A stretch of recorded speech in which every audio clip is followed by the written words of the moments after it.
சிவகங்கை மாவட்டம் திருபுவனத்தில் 10 சவரன் தங்க நகைகளை திருடிக் கொண்டதாக கோயில் காவலாளி அஜித் மீது புகார் அளித்த நிகிதா, அரசு வேலை வாங்கி தருவதாக பலரிடமும் பணம் பெற்று ஏமாற்றிய மோசடி பெண் என்ற தகவல் வெளியாகி அதிர்ச்சியை ஏற்படுத்தியுள்ளது.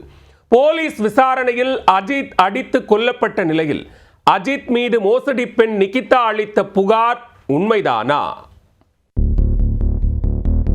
கோவிலுக்கு தாயுடன் சாமி கும்பிடச் சென்ற இடத்தில் 10 சவரன் தங்க நகைகளை திருடிக் கொண்டதாக கோவில் காவலாளி அஜித் மீது புகார் அளித்த நிகிதாவின் புகாரால் அவரை கொடூரமாக விசாரித்து அடித்தே கொன்ற திருப்புவனம் காவல் நிலைய போலீசார்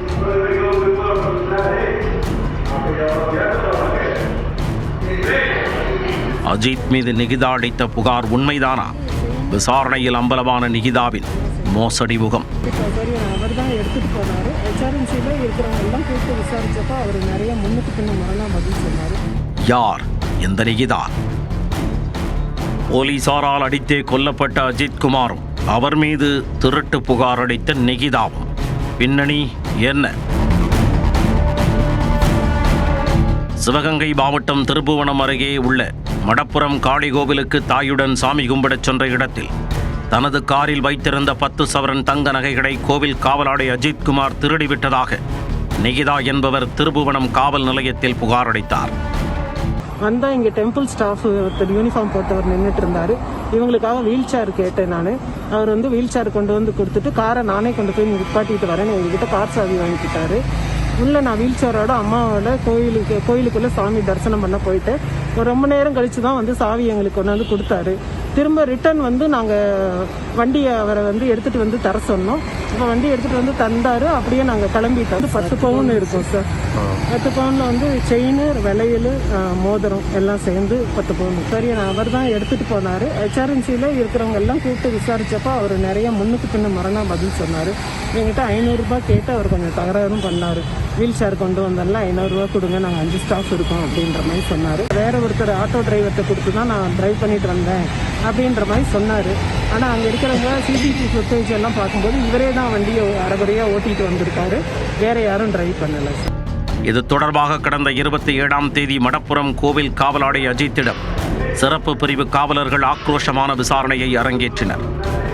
காவல் நிலையத்தில் வைத்து விசாரிக்காமல் கோவில் பின்புற பகுதியில் தரையில் அமர வைத்து தடிகள், பிளாஸ்டிக் பைப், ஸ்டீல்களை வைத்து கொடூரமாக தாக்கி சித்திரவதைக்கு உள்ளாக்கினர்.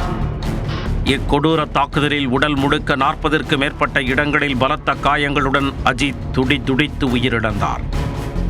அஜித் மீதான தாக்குதலின் அதிர்ச்சி வீடியோ வெளியாகி நாடு முழுவதும் பெரும் அதிர்வலைகளை ஏற்படுத்த அவரது மரணம் தொடர்பான வழக்கு கொலை வழக்காக மாற்றப்பட்டது.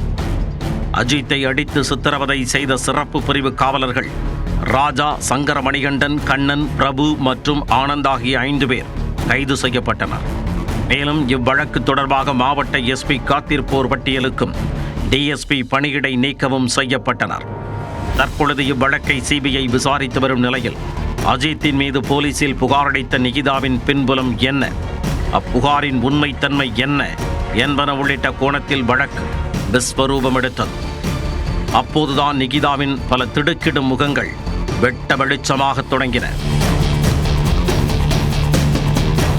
மதுரை மாவட்டம் திருமங்கலம் அருகே உள்ள ஆலம்பட்டி கிராமத்தைச் சேர்ந்த ஓய்வு பெற்ற அரசு அலுவலர் ஜெயபெருமாள், சிவகாமி தம்பதியின் மகள்தான் நிகிதா.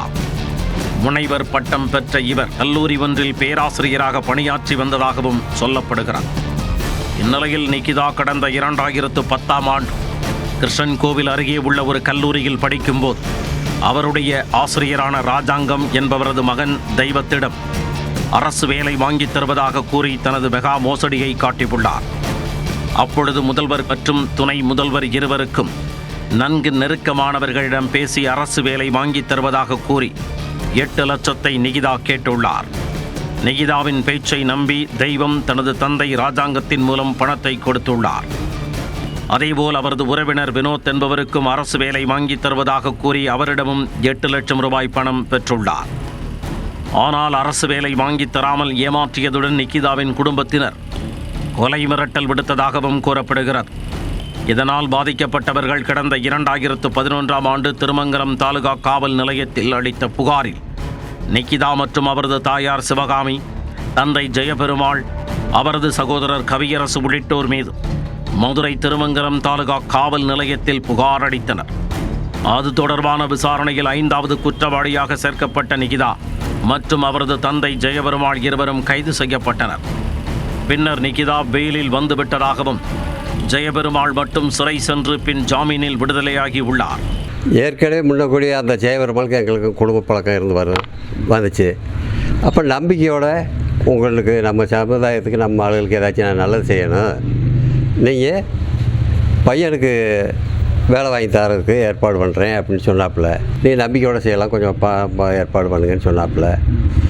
சரிதான்னு சொல்லி நம்பிக்கையோடு நாங்கள் கொடுத்தோம்.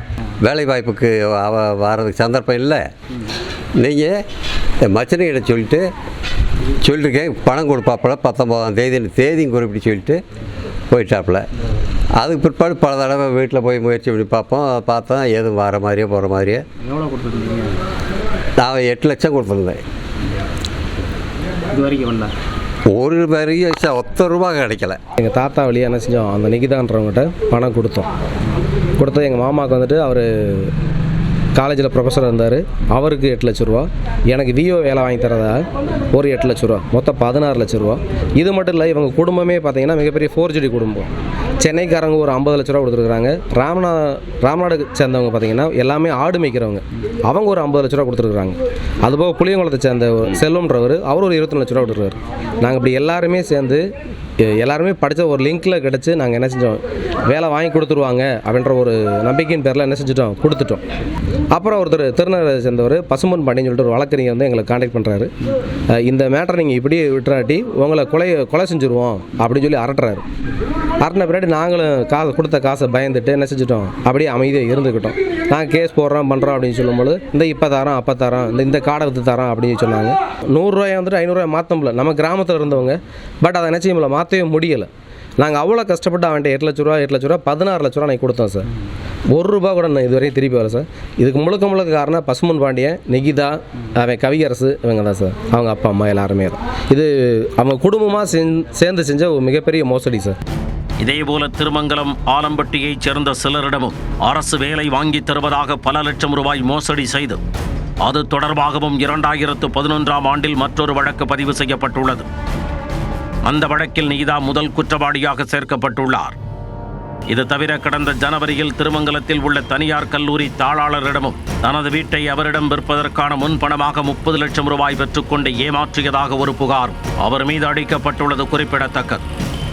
மோசடியே வேலை, மோசடியே மூச்சு என மோசடி பின்புலத்துடன் சுற்றி கொண்டிருந்த நிகிதாதான் காவலர்களால் அடித்து கொல்லப்பட்ட அஜித்தின் மரணத்தின் முக்கிய புள்ளி. ஏற்கனவே மோசடி வழக்கில் தொடர்புடைய நிகிதா மடப்புரம் கோவிலில் நகை காணாமல் போனதாக அளித்த புகார் உண்மையானதுதானா? மோசடி வழக்கில் தொடர்புடைய நிகிதா அளித்த புகாரில் அஜித் உயிரிழந்திருப்பது நியாயமா? மோசடி பெண்ணின் புகாரை முறையாக விசாரிக்காமல் அஜித் மீது இப்படி ஒரு நடவடிக்கையா என அவரது உறவினர்கள் கண்ணீருடன் வேதனை தெரிவித்துள்ளனர். நிகிதா தலைமறைவாக இருப்பதாக கூறப்பட்ட நிலையில் தான் தலைமறைவாக இல்லை என அவர் கொடுத்த ஆடியோவும் வெளியாகி இருக்கிறது. அவங்களுக்கு தோணுனபடி சொல்லிட்டு இருக்காங்க சார். என்னென்ன சொல்லணுமோ அதெல்லாம் சொல்லி, எப்போ போலீஸ் போன் பண்ணாலும் நாங்க அவங்களுக்கு பேசிட்டு தான் இருக்கோம். நேரவே நான் போய் ஸ்டேஷனும் போய் பார்த்துட்டு வந்தாச்சு, ஜட்ஜியும் பார்த்துட்டு பேசிட்டு வந்தாச்சு. அப்புறம் எப்படி சார் தலைமறை? 2வது தடவையும் என்ன நடந்ததுன்னு எழுதி தர சொன்னாங்க, எல்லாம் எழுதி கொடுத்துட்டு வந்திருக்கேன். ஸ்டேஷன்லயே போய், திருப்பூர் ஸ்டேஷன்லயே போய் ஜட்ஜு சாரையும் அவரையும் போய் பார்த்து அவர்கிட்டயும் நடந்தது சொல்லிட்டு வந்தாச்சு. அப்புறம் எப்படி சார் தலைமறைவாங்க? அஜித் குமார் கொலை சம்பவம் தமிழகம் முழுவதும் பெரும் அதிர்வலையை ஏற்படுத்திய நிலையில் அஜித் மீது நிகிதா அளித்த புகார் உண்மையானதுதானா என்பதை காவல்துறை நிகிதாவை அழைத்து விசாரித்தால் மட்டுமே உண்மை வெளிச்சத்திற்கு வரும்.